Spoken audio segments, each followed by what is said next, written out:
Grounded for what I'm about to say. I had a lot of trouble writing this. I spent a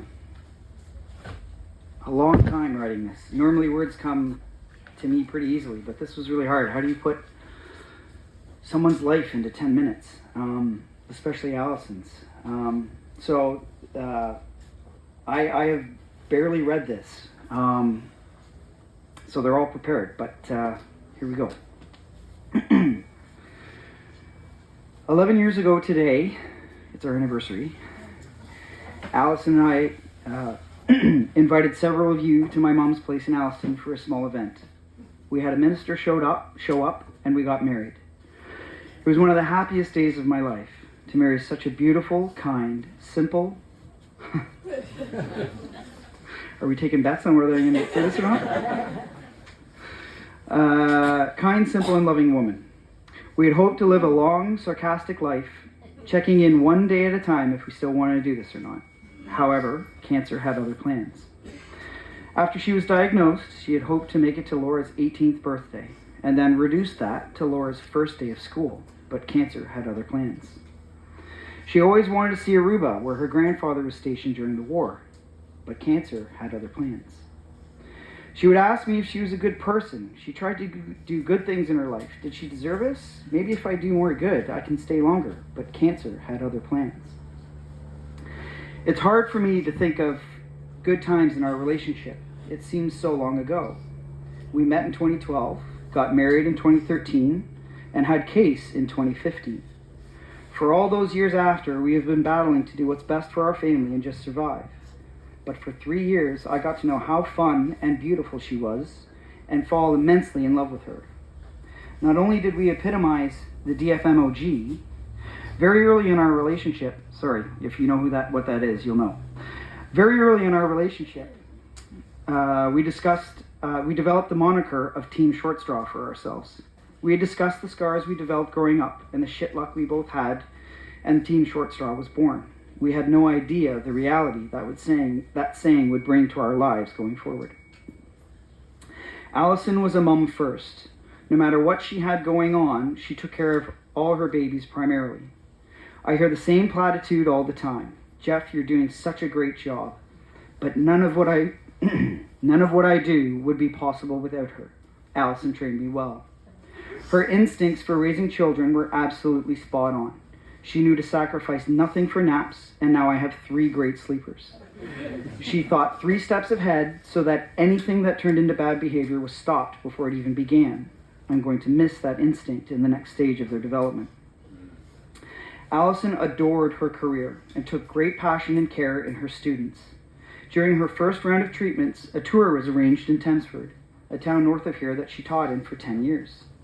We toured through town visiting all of her students who came out to wave to her as we passed. One of the last houses we passed was a student that always told me was a difficult student. She felt that no matter how hard she tried, she just couldn't reach that student. As we passed that house, the student brought her a carefully written letter, the only student whom had done so, showing just how much she meant to him and how grateful he was to have her as a teacher. It was incredibly well written. I couldn't find it, and showed that even students she thought she couldn't get through to, she made an impact on. After COVID and her first round of treatments, she was no longer healthy enough to resume a full-time classroom. She decided to move to part-time and took a position as the inpatients teacher on the pediatric floor at London Health Sciences Centre. While only there for a few months before her cancer returned, again, she made a massive impact on the very ill children there and them on her.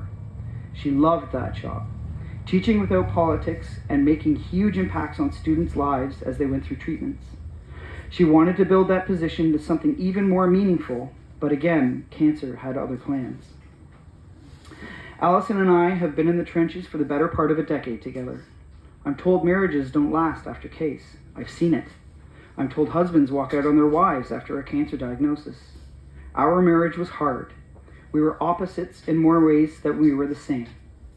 She was the organized teacher and I was the ADHD on steroids, but we both had enough sarcasm and stubbornness to keep us together. It always fascinated me, the arguments we would have together about this or that, but every time we sat down in meetings about Case or her treatments, we were perfectly aligned. Those opposites perfectly balanced as we advocated for what we both stood for. We never backed down from the end goal, no matter how much we bickered beforehand. We were kindred spirits on the execution. She was the love, and I was the logic. I will miss that, and I am concerned with Case that without her tempered love, my decisions on Case's care will come in haste.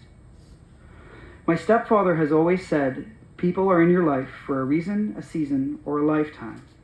I was her lifetime, and her bringing me children made me her reason. I have tried to use this to rationalize what happened. Someone said in a comment somewhere that her beauty was just too much for this world.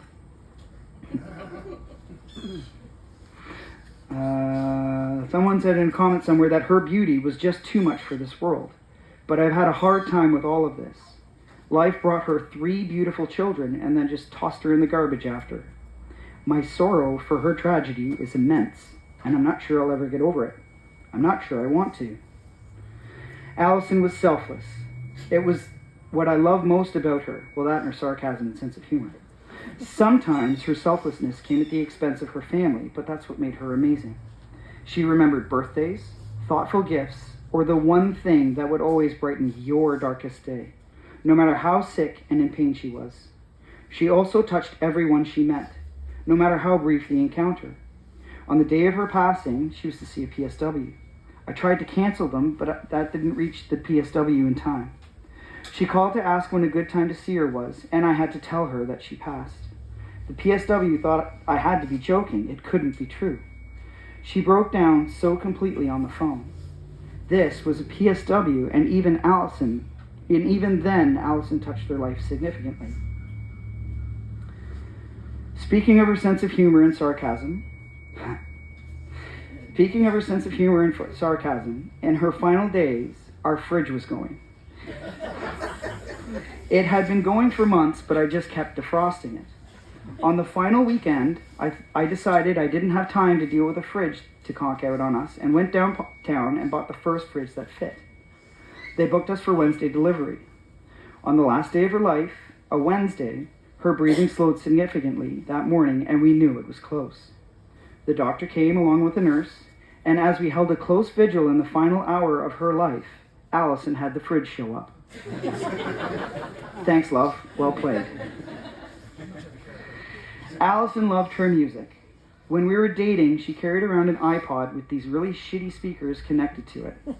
After we learned that treatment wasn't working, we decided to focus on the quality of life, she told me that she was developing a playlist for her death, for after her death. We played it often when we traveled together, and it played throughout her vigil and her eventual death. I have played it every day since she passed, and it's been very therapeutic for me. With everyone around, I discovered that this playlist was a list of songs for me, for her friends and their past, for her parents, and for everyone she touched. The music you have been enjoying today is from that playlist. Allyson and I are very proud people. From the beginning, we worked hard to keep our struggles within our own walls. We knew we had enough between us to manage any curveball life threw at us. Asking for help was not something that came natural for us. As Allyson's health declined, we have received and continue to receive so much support. I am so extremely grateful for all your kindness to my family. I specifically want to thank Katie and the Wildcats for all their love and constant support for Allyson. Thank you to her parents for being a source of strength for me and an ear for anything that needed to be said. Thank you to my family, even though far away, they always have my back. Lastly, thank you to Jillian for taking the kids on a whim in Allyson's final hours. Lastly, thank you to Max, Ashley, and the Arkells for always being there for Allyson in her times of need and filling her heart at the best of times she needed it. Thank you everyone for coming today. It means so much to us. I'm so very grateful. Thank you.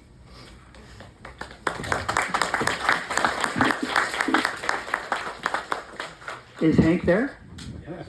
Would you like to say something? No?